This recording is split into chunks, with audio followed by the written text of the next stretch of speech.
প্রচুর গরম পড়েছে আর এখন সিজন হচ্ছে কাঁচা আমের। তাই আজকের রেসিপি কাঁচা আমের ললি। কাঁচা আমের ললি আপনি দুপুরবেলা যদি একটা খেতে পারেন, শরীর মন একেবারেই শান্ত হয়ে যাবে।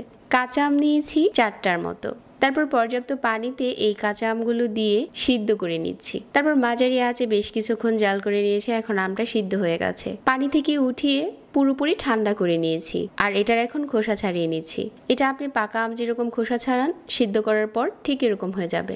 এখন হাত দিয়ে কষলে মাঝখানের যে আটিটা আছে ওটা ফেলে দিচ্ছি আর এই পিউরিটা ব্লেন্ডারে জারে নিয়ে নিচ্ছি, যেটাতে আমরা জুস তৈরি করি। তারপর এখানে নিয়ে নিচ্ছি ধনেপাতা আর এখন দিয়ে দিচ্ছি 1/4 চা চামচ রেগুলার লবণ আর 1/2 চা চামচ বিট লবণ। 1/2 কাপ চিনি দিয়ে দিচ্ছি।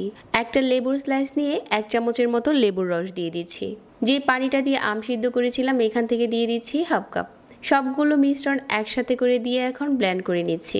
একটা কাঁচামরিচ দিয়ে দিচ্ছি টুকরো করে। এরকম ছোট সাইজের আইসক্রিমের মল্ট নিয়েছি আর এগুলোতে দিয়ে দিচ্ছি। একটু ফয়েল পেপার দিয়ে মুখটাকে এরকম করে বন্ধ করে দিচ্ছি। এখন এটা ডিপ ফ্রিজে রেখে দিচ্ছি 8 ঘন্টার জন্য।